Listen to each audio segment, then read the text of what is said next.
సరిహద్దులో ఉన్నటువంటి వివిధ రాష్ట్రాలకు సంబంధించినటువంటి వారు మాకు ఒక జగన్ కావాలని అడుగుతా ఉన్నారట. వాళ్ళు ఏపీలో విలీనం కావాలని కోరుతా ఉన్నారట. ఇక్కడ అభివృద్ధిని చూసి గడప వద్దకే సేవలకు తమిళనాడు ప్రజల ప్రశంసలు. కూతవేటు దూరంలోనే ఏపీ గ్రామాల్లో సంక్షేమ బిల్లులు. వివక్షకు తావు లేదు, అవినీతికి ఆస్కారమే లేదు. పాలమూరి పులిమేర దాటకుండానే పారదర్శకంగా పనులు. అండగా సచివాలయాలు, ఆర్బీకేలు, విలేజ్ హెల్త్ క్లినిక్స్. ప్రతి కుటుంబంలో ప్రతి ఒక్కరికి సంక్షేమ ఫలాలు. వాలంటీర్ల ద్వారా పెన్షన్ల పంపిణీ. ప్రశంసిస్తున్న తమిళనాడు వాళ్ళట ప్రశంసిస్తా ఉన్నారు.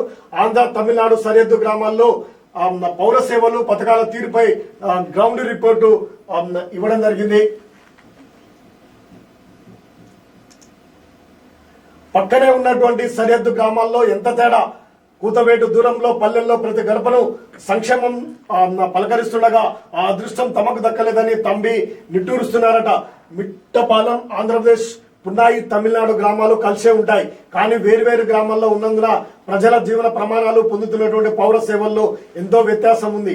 రైతులను ఆదుకోవడం నుంచి ఆరోగ్య సేవల వరకు వ్యత్యాసం తమిళనాడు ప్రభుత్వానికి, ఆంధ్రప్రదేశ్ ప్రభుత్వానికి వ్యత్యాసం ఉన్నది. ఆ గ్రామంలో ఉన్నటువంటి వారంతా కూడా మాకు కూడా జగన్ లాంటి వ్యక్తి కావాలంటూ వారు కోరుతున్నటువంటిది. గ్రౌండ్ రిపోర్ట్ సంబంధించినటువంటి వార్తను చూద్దాం.